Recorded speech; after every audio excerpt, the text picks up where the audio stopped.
Irmãos, nós vamos agora receber a mensagem da palavra do Senhor. Eu te convido a abrir o texto de Neemias, capítulo 3. Neemias, capítulo 3.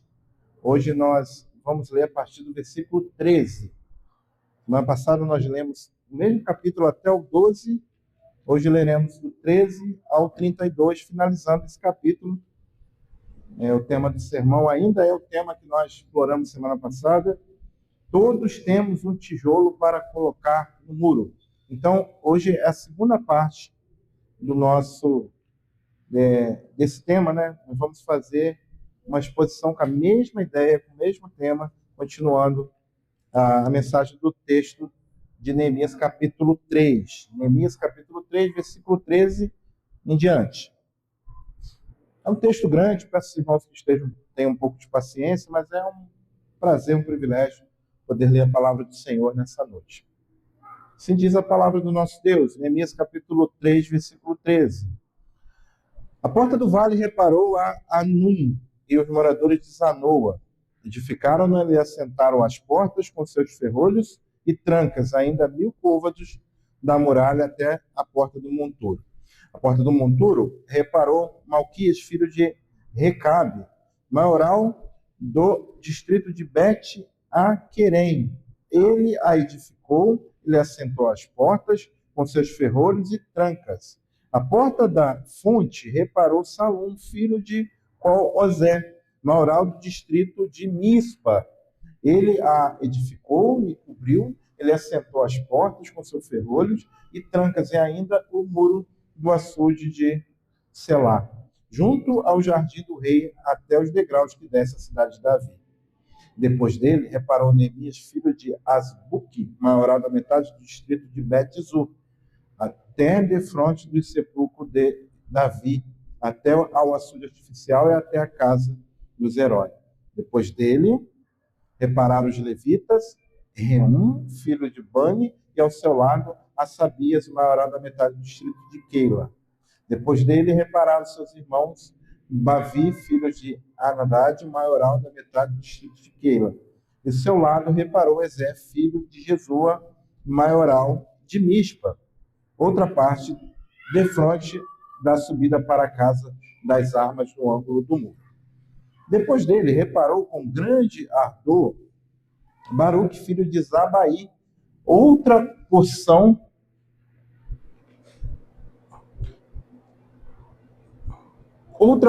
desde a porta da casa de Eliasibe até a extremidade da casa de Eliasibe. Depois dele, repararam o sacerdote que habitava na campina. Depois repararam Benjamim, a sub defronte da casa. Depois dele, reparou Azarias, filho de Maceias, filho de Ananias, junto à sua casa. Depois dele, reparou Binuí, filho de Enadad, outra porção desde a casa de Azarias até o ângulo e até a esquina. Palau, filho de Uzai, reparou defronte do ângulo e da torre que sai da casa real superior, que está junto ao pátio do cárcere. Depois dele, reparou Pedaías, filho de Parós. E os servos do templo que habitavam em Ufel, até defronte às portas das águas, para o oriente até a torre alta.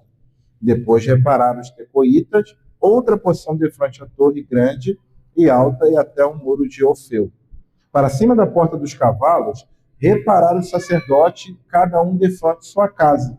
Depois dele reparou Zadok, filho de Imé, defronte de sua casa.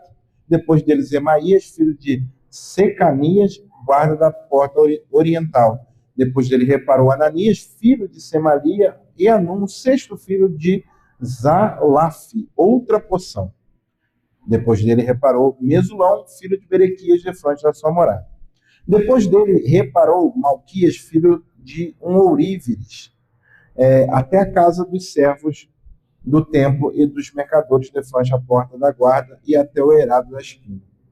Entre o eirado da esquina e a porta das ovelhas, repararam os ourives e os mercadores. O que motiva as pessoas? Você já parou para pensar? O que motiva as pessoas? O que faz as pessoas saírem da sua casa todo dia? O que faz as pessoas levantarem cedo, gastar o seu dinheiro, comer ou deixar de comer alguma coisa, gastar ou deixar de gastar algum dinheiro? O que motiva as pessoas? A resposta dessa pergunta depende de algumas observações. Por exemplo, no nível biológico, as necessidades básicas motivam as pessoas. Fome, sede, abrigo, segurança, reprodução, isso motiva as pessoas. Isso faz as pessoas se movimentar, querer buscar alguma coisa. No nível psicológico, emoção e reconhecimento motiva as pessoas. Quando as necessidades básicas são atendidas, o ser humano busca pertencimento, amor e significado. E isso motiva as pessoas a levantarem, a buscarem, a lutarem na vida. No nível social e cultural, pertencimento e propósito. As pessoas buscam isso para a sua vida. As pessoas também são moldadas por valores da nossa cultura, da nossa comunidade. Mas nada disso é suficiente. Muitas vezes isso não vai levar a você ir além da sua zona de conforto. Porque quando você está procurando algo do nível biológico, psicológico e cultural, social, você só faz aquilo que te agrada. E aí você não sai da sua zona de conforto. Agora, no nível espiritual, é o último sentido. É o sentido último, é o fim principal. Na perspectiva nossa, cristã reformada, a motivação humana é mais profunda. A motivação do ser humano deve estar em Deus, para a glória de Deus. Tudo que deve ser feito para a glória de Deus. Afinal de contas, nós fomos criados para glorificar a Deus e ser feliz nele. Por isso que a motivação espiritual do ser humano precisa estar em Deus. E isso preenche o ser humano. Tudo aquilo que nós fazemos, tendo como motivação a glória de Deus, preenche o nosso coração. Afinal de contas, é o próprio Deus que preenche o vazio que muitas vezes nós estamos atravessando na nossa vida, na nossa caminhada, e que é o vazio causado pelo pecado. Então, para Deus, só serve quando nós temos como motivação a glória dele. O texto de Neemias nos ensina que a reconstrução do muro é uma obra coletiva movida por zelo e por fé. Isso envolve querer agradar a Deus. Não era apenas algo estético, não era apenas um muro. Por que tanto trabalho para construir um muro? Ali tinha a motivação, a glória de Deus. Lembre-se, Jerusalém é a cidade do grande Deus. Jerusalém é o símbolo da presença de Deus entre os homens. Se Jerusalém está no chão, o nome de Deus não está sendo glorificado. É assim que eles pensavam. Cada crente tem um tijolo para colocar, contribuindo com amor, gratidão, comprometimento, fé, buscando a glória de Deus. E isso edifica corações e edifica a igreja. A gente sabe que Cristo é o fundamento, é o fim dessa obra, é o alicerce da obra. Mas ele nos une, nos sustenta, nos completa com o muro da sua graça. Pela graça do Senhor, nós conseguimos fazer a sua vontade. Como no sermão passado, desculpe, irmãos. Voltando. Como no sermão passado, nós vamos continuar explorando aqui o texto do capítulo 3. Que é o texto que descreve a reconstrução daquele muro, do muro de Jerusalém. Os irmãos perceberam que é uma lista, é um livro de ata isso aqui. Aqui está falando quem é que estava trabalhando, quem é que estava participando. É isso, ficou para nós, ficou para a posteridade quem é que se envolveu realmente naquele trabalho. Hoje nós abrimos o livro de Neemias e sabemos o nome de um por um. E se a gente se aprofundar na vida de cada personagem aqui, eu não saio daqui hoje pregando, porque é rico demais o texto do capítulo 3. Porém, nós vamos aqui tirar pelo menos duas mensagens principais, duas lições principais para a nossa edificação e nosso crescimento espiritual nessa noite. Mas nós temos duas lições principais, então, e a primeira é a seguinte: o povo de Deus é chamado a reconstruir juntos. Primeira coisa que nós aprendemos aqui nesse trecho a partir do versículo 13. O povo de Deus é chamado a reconstruir juntos. Bom, o versículo de número 13 começa dizendo que a porta do vale reparou Hanun, moradores de Zanoa. Começa dizendo que a obra era extensa, a gente está vindo rodando o Muro de Jerusalém, não sei se vocês tiveram a curiosidade de olhar no mapa, mas não era um muro pequeno, né? Agora os moradores Anum e os moradores de Zanoa estão restaurando 1.000 côvados de muro, que seria aproximadamente 500 metros, meio quilômetro de muro, e essa distância era uma distância incomum para um trabalho. Eles estavam fazendo além das suas forças. Estava indicando aqui um trabalho árduo. Nós vemos aqui que eles estão com 500 metros de muro de construção, é um trabalho árduo. Os verbos usados aqui, que diz que eles estão reparando, fortalecendo o muro, nos enfatiza o trabalho, que não era apenas estético, mas era um reforço estrutural, ou seja, eles não estavam apenas pintando o muro, eles não estavam apenas descascando um reboco lá, um embolso e fazendo outro, eles estavam mexendo com fundação, com coisa pesada, com pedras de fundação, o negócio estava sério, era cansativo, mas eles estavam ali se esforçando. Isso nos faz entender, meus irmãos, que cada um é chamado para fortalecer a sua parte do muro, mesmo que aquilo não seja visível. Às vezes às vezes as pessoas veem o trabalho, mas muitas coisas acontecem nos bastidores, dentro das fundações, debaixo da terra, quando ninguém está vendo. Quando ninguém está vendo. Cada um é chamado a fortalecer sua parte do muro, seja visível ou não. A fidelidade continuada sustenta a santidade coletiva. O pouquinho que você faz, um pouquinho que o outro irmão faz, sustenta a coletividade da igreja, sustenta a santidade da igreja. E às vezes são coisas que ninguém vê, são coisas que não ficam no holofote, são coisas que a gente não joga na internet, mas Deus vê. E isso é tão importante quanto estar aqui na frente pregando para vocês, como eu estou fazendo aqui. Mas o texto continua, a partir do versículo 14, nós vemos que a obra é feita por todos os tipos de pessoas. O texto diz que Malquias, um governador, restaura a porta do monturo. Importante esse nome. A porta do monturo era um lugar impuro, era uma espécie de lixeira, era um lugar onde ninguém queria ficar. Era daqueles trabalhos que ninguém quer fazer. Sabe que trabalho na igreja que ninguém quer fazer? Deus me livre! Deus me livre de fazer esse trabalho. Era esse trabalho que estava acontecendo na porta do monturo. Em contraste com os sacerdotes e levitas que trabalhavam nas áreas santas, Malquias e o seu povo agora está trabalhando na porta do monturo, no lugar impuro. Isso nos ensina, meus irmãos, que a inclusão de líderes civis e religiosos mostra a democratização da obra sagrada, o que a reforma vem falando, ensinando a respeito do sacerdócio universal dos crentes. O que é isso? Agora nós não temos um clero sagrado, por mais que a nossa cabeça católica romana tenta colocar os oficiais da igreja com um patamar diferente das outras pessoas. A gente tem uma alma católica terrível, terrível.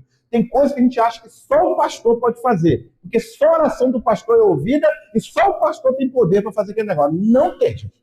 O pastor tem uma função diferente do corpo de Cristo. O poder vem de Deus e o ministério é da igreja. O ministério é da igreja. Todos nós podemos fazer alguma coisa. Nós vemos aqui pessoas, sacerdotes de Levi, trabalhando em lugares santos e gente trabalhando na lixeira.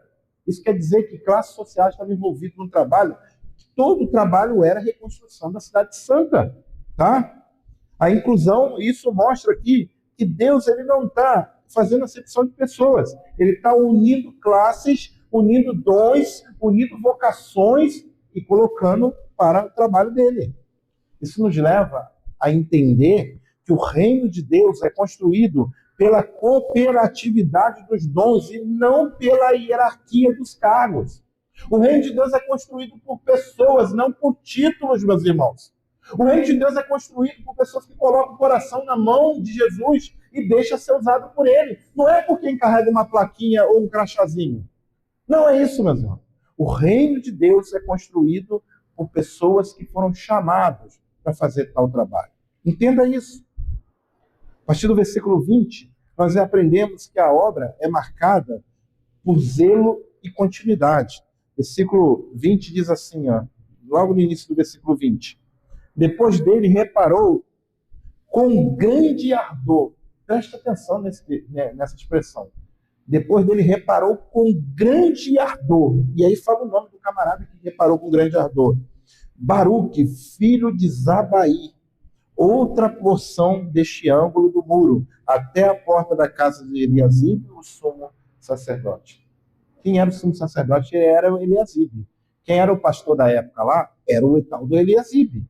Mas esse homem, Baruque, ele trabalhou com ardor. A palavra hebraica aqui, meus irmãos, é forte, dá uma ideia que ele estava inflamado, ele estava pegando fogo de vontade de fazer a obra de Deus.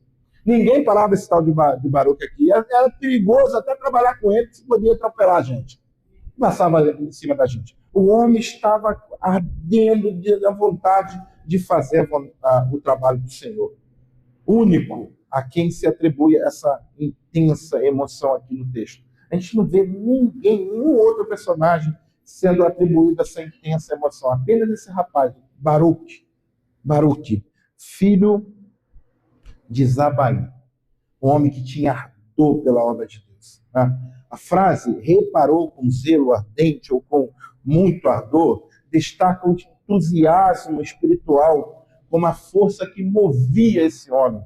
Não era dinheiro, não era honra, não era privilégio, era uma força espiritual, era coisa do céu. A desejo de agradar a Deus, era isso que movia Baruque. O zelo de Baruque, meus irmãos, é algo admirável. Contrasta com a indiferença de outros. Conforme o versículo 5, lembra que nós lemos no versículo 5? Aqui, ó. Ao lado desse repararam ter corrido seu nobre, porém, seus nobres, porém, não sujeitaram o serviço do Senhor. O versículo 5 fala de uma classe de nobres que não quiseram trabalhar, que se acharam os diferentes. Não, que eu sou muito importante para botar a mão num trabalho desse. Aí lá na frente, versículo 20 diz que tinha um homem que tinha um ardente zelo pela obra do Senhor. Romanos 12, 11 tem um texto muito, muito bonito que concorda com o que está acontecendo aqui. Olha o que Paulo diz. Quanto ao zelo, na versão na Bíblia de vocês está assim, não sejam remissos. Na nossa Bíblia, a Almeida corrigida. Na Nova Almeida, tem uma frase bem próxima do nosso português. Não seja preguiçosos. Preguiçosos. O que é ser remisso? É ser preguiçoso. Quanto ao zelo, não sejam preguiçosos. Ao contrário disso, sejam fervorosos de espírito, servindo ao Senhor. O muro só cresce, meus irmãos, quando o povo serve com o coração inflamado pela graça. Nós aprendemos aqui nesse trecho, entre o versículo 13 e o 27, que a descrição de Neemias é de uma obra plural, não de uma só pessoa, mas de pessoas. De uma obra organizada e de uma obra fervorosa.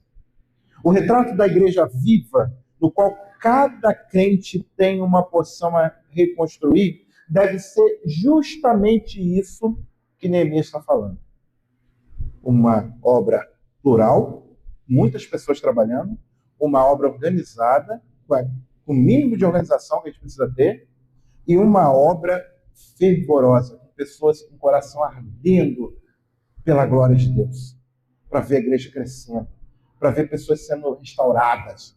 Esse é o retrato genuíno de uma igreja viva, de uma igreja vibrante, de uma igreja do coração do Senhor. Conta-se uma história que durante uma reforma do salão social de uma igreja, os irmãos se organizaram para levantar uma nova parede. Uns traziam tijolos, outros misturavam cimento, e apenas alguns só observavam. O mestre de obra chegava e falava: o que você vai fazer aqui? Vim só olhar. Só olhar. Tá? Os primeiros dias, o trabalho foi rápido, mas logo o ânimo diminuiu.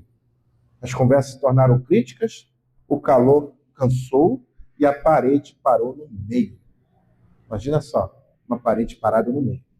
Então, no domingo seguinte, o pastor subiu ao púlpito e disse com uma voz firme: irmãos, o problema não é o cimento, o problema não é o tijolo, o problema não são as ferramentas, o problema é o coração. Tijolo sem amor é só barro empilhado. Essa foi a mensagem do pastor no domingo. Na segunda-feira, os mesmos irmãos voltaram, mas agora cantando enquanto trabalhavam. Riam, ajudavam uns aos outros, e aqueles que estavam parados começaram a se envolver. Alguns nem entendiam muito de obra, não, mas começaram lá a peneirar uma areia, carregar um saco de cimento e começaram a se envolver. Eles riam, ajudavam uns aos outros, oravam antes da tarefa, agradecendo a Deus pelo dia e pedindo a proteção de Deus pelo trabalho. Em poucos dias, a parede ficou pronta. Um visitante perguntou o que havia mudado e um dos irmãos respondeu: antes trabalhávamos por obrigação, agora trabalhamos por gratidão. Assim também é o muro espiritual da nossa igreja. Assim também é a reconstrução da nossa igreja. E aí eu falo de reconstrução espiritual. Ela só cresce quando a graça inflama os corações. Sem fervor espiritual, qualquer trabalho aqui na igreja vai se tornar um peso, tá? Com a chama da graça, mesmo o serviço mais difícil vai virar adoração. Sem a chama da graça, qualquer coisa que te convidarem para fazer aqui na igreja vai se tornar um peso. Vai te trazer estresse, vai te tirar o teu sono, vai trazer aborrecimento entre você e outros irmãos. Então, o que nós precisamos é da chama da graça de Deus. Vocês estão entendendo? É disso. É disso que a gente precisa clamar. É para isso que a gente precisa orar. Quando a gente canta, vivifica a sua igreja, a gente tem que entender que a gente está orando por nós, pedindo derramar da graça de Deus sobre a nossa vida. O zelo de Baruque nos envergonha, porque às vezes a gente não tem esse zelo. O zelo de Baruque nos leva a entender que falta muitas vezes em nós cuidado e amor pela obra de Deus. Obra essa que te alcançou e te tirou da escravidão do pecado, da podridão do pecado, onde você poderia estar até hoje. Até hoje. Ou você não quer que aconteça com outras pessoas o que aconteceu com você? A forma que você tem para fazer isso, porque você não converte o coração de ninguém. A única coisa que você pode fazer para se envolver na salvação de outras pessoas é sendo um canal de edificação nessa agência propagadora do Evangelho, a gente chama de igreja. O zelo de Baruque nos deixa envergonhado. Neemias 3:20 nos lembra que o que move a obra de Deus não é a força do braço, mas é o calor da devoção. É entender que Deus é maior do que nós e que Ele nos ama e que nós precisamos amar Ele da mesma forma. Gratidão pelo que Ele tem feito pela nossa vida. Seu coração tem se aquecido em favor dessa igreja? Responda aí no seu coração agora. É uma resposta que só você pode dar. E se você der a mim, não vai fazer diferença nenhuma. Você precisa dar a Jesus Cristo, o teu dono, o Senhor da sua alma. O seu coração está aquecido em favor dessa igreja? O que você tem feito para construir uma comunidade de fé que seja acolhedora e fiel à palavra de Deus? O que você tem feito? Qual tem sido a tua contribuição nesse processo? Cada um de nós temos um tijolo para colocar nesse muro. Cada um de nós podemos contribuir para a melhora da nossa igreja. Sabe, essa área que você já identificou uma falha, você fala, tem problema nisso. Problema nisso aqui. Nossa, Deus, como é que isso aqui está ruim? Quem sabe não é a área que você vai poder contribuir. Olha a igreja. Olhe para a igreja. Analise a igreja. Mas olhe para a igreja com carinho. E aí eu te convido a você olhar para a igreja com mais carinho e menos crítica. Com mais zelo, mais ardor, mais cuidado e menos crítica. Lembre-se que a igreja é composta de pessoas imperfeitas. Você não é perfeito e nem o seu irmão também não. E Deus não cobra a gente perfeição agora. Deus cobra a gente desenvolvimento, crescimento. Tá? Nós somos imperfeitos, mas nós somos convidados a amar pessoas imperfeitas. Tá? Ame pessoas acima das suas preferências. Gente. Aqui a igreja é um ambiente comum ao qual nós aprendemos a trabalhar a nossa preferências em favor do outro. Nós abrimos mão das nossas preferências. Às vezes, nós temos a autoridade de dizer, na minha casa é assim. Na igreja não é.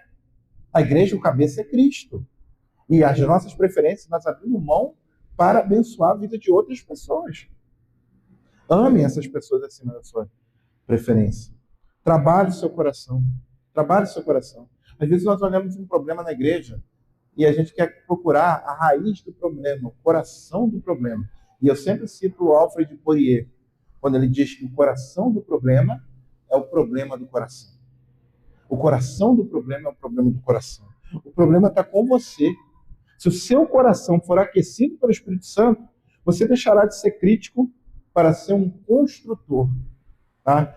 O negócio de crítica construtiva, você vai abrir mão da crítica. Você vai ser só construtivo.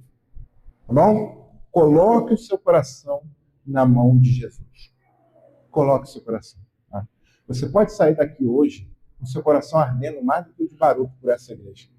Você pode sair daqui hoje querendo, sabe, de uma forma assim, tremenda que essa igreja cresça. Mas primeiro, você tem que colocar o seu coração nas mãos do Senhor. Tá bom? Mas ainda vamos aprender nesse texto, além de entender que o Senhor, Ele quer que nós trabalhemos de forma junta, né? O povo de Deus é chamado a reconstruir juntos a sua casa. Nós também vamos aprender algo importante ainda, como uma segunda lição nesse texto. Cristo é o fundamento e a conclusão da reconstrução. Cristo é o fundamento e a conclusão da reconstrução. Versículo 28 até o 30, nós vamos aprender que a santidade começa em casa. Olha o que diz o versículo número 28. Para cima da porta dos cavalos, reparar o sacerdote, cada um defronte da sua casa. Eles não foram para onde? Para longe. Eles começaram diante da sua casa. Tá? A expressão usada aqui no texto hebraico, que foi traduzido para nós, defronte da sua casa, repete 3 vezes, sublinhando a responsabilidade pessoal e doméstica daquelas pessoas que estavam trabalhando. Nós vemos aqui 3 vezes, aqui no capítulo 3, a expressão defronte à sua casa. Isso nos ensina, meus irmãos, que a restauração espiritual da comunidade de fé começa nas famílias. A igreja é composta por famílias, tá? Nós estamos aqui adorando a Deus e cuidando de famílias. Então, começa dentro da nossa casa.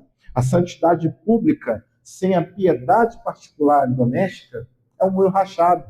É um muro rachado. Então, nós precisamos entender que desde o Deuteronômio, Deus tem falado para o povo de Israel que o início é dentro da sua casa. Eu e a minha casa serviremos ao Senhor, com Josué, repete as mesmas ideias que é ensinado em Deuteronômio sobre ensinar as crianças a lei do Senhor em todo o tempo. A obra termina onde começou, então, né? Perto, ela faz uma volta no muro e volta para onde começou.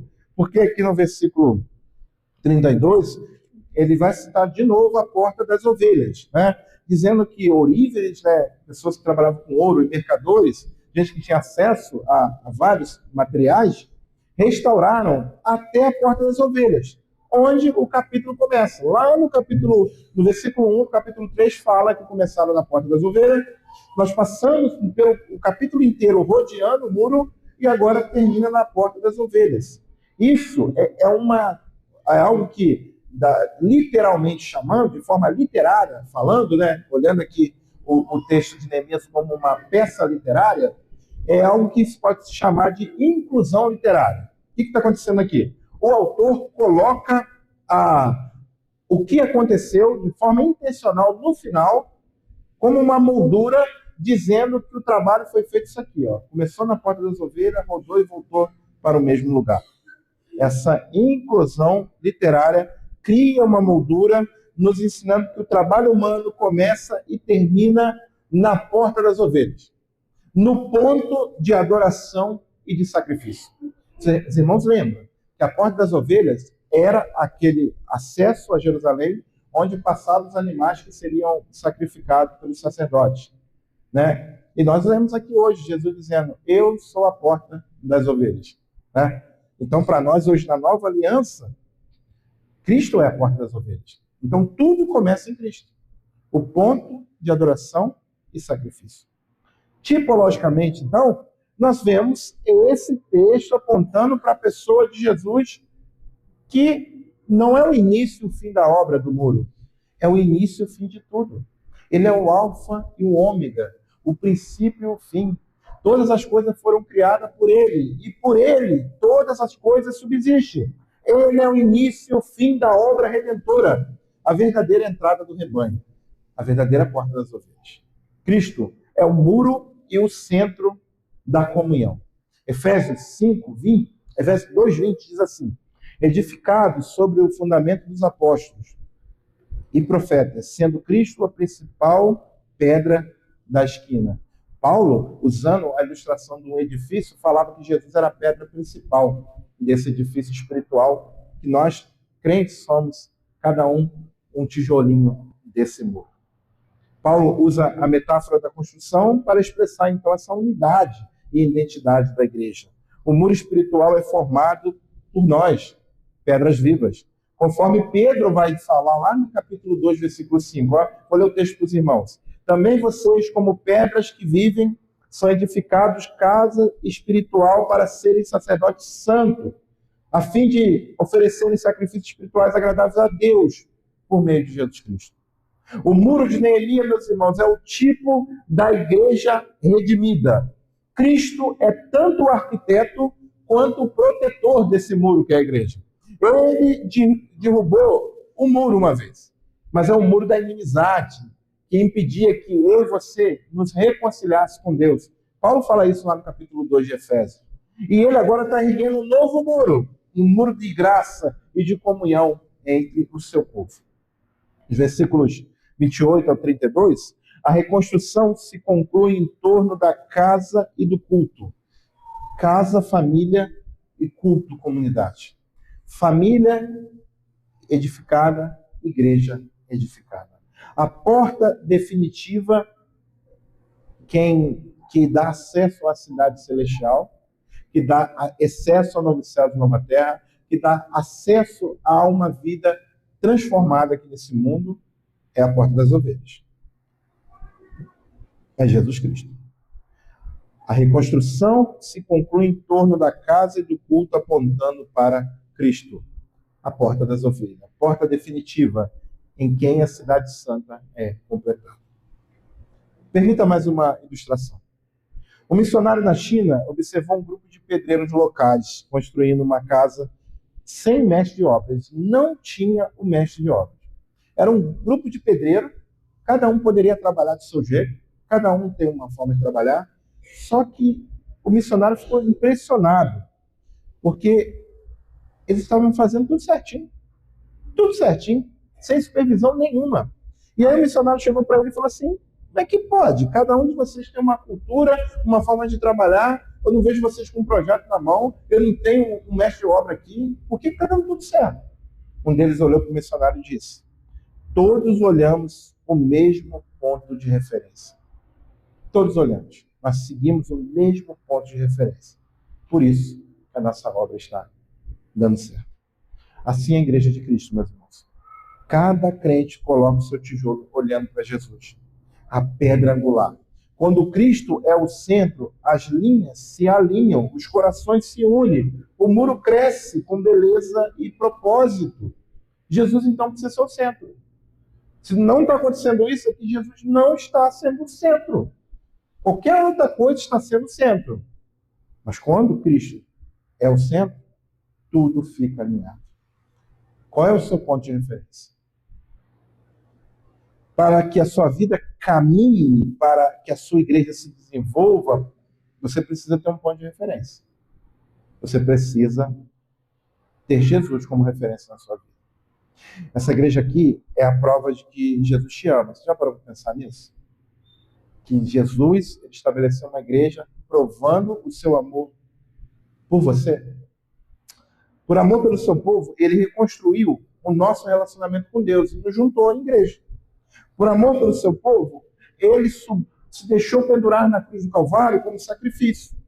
Jesus, ele não quis te deixar sozinho no mundo, ele te deu a igreja. O que você estaria fazendo agora se você não tivesse igreja? Muitos estão perdidos na solidão porque não tem igreja. Essa igreja aqui é a prova do amor de Deus pela sua vida. Ele te salvou e ele te uniu a essa igreja. Então, o meu desejo nessa noite é que o amor de Jesus seja o combustível do seu serviço aqui nessa igreja. Há muitos muros ainda para reconstruir, há muito trabalho para fazer. Se envolva. Você precisa de motivação? Lembre-se do amor de Jesus por você. Lembre-se, a motivação correta é o amor de Cristo. Demonstre o seu amor como serviço. Não adianta a gente só ficar falando, eu amo Jesus. Você ama, faça. Se você ama, demonstre com o seu serviço. Foi isso que Jesus fez por nós. Ele nos amou, abriu mão da sua glória, veio esse mundo morrer por nós em morte de cruz. Ele fez por nós devemos ser imitadores dele. Nós somos família de Deus, meus irmãos. Eu quero concluir com essa frase. Nós somos família de Deus, edificadas por Jesus Cristo, conforme Paulo fala lá no texto de Efésios. Esse texto aqui de Neemias nos ensina que a reconstrução do muro é uma obra coletiva que deve ser feita com zelo e fé. Cada crente tem um tijolinho para colocar, contribuindo com amor, gratidão, edificando, fazendo a nossa igreja crescer. Cristo é o fundamento dessa obra, tá, gente? Nós estamos edificados em cima de um fundamento. O fundamento é o nosso Senhor. Ele une, sustenta e completa o muro da graça. A verdadeira restauração não é física, arquitetônica, é espiritual. Cristo ele está edificando a sua igreja. Pedra sobre pedra, você pode ter certeza. Coração sobre coração. Até que a nova Jerusalém desça dos céus, o Senhor vai estar fazendo isso. Todos nós temos um tijolo para colocar nessa edificação. Sabe qual é o cimento?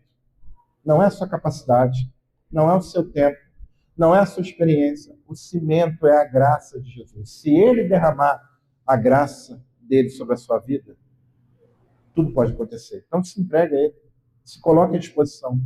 Eu tenho certeza que ele vai nos abençoar. Que ele faça assim, em nome de Jesus. Amém.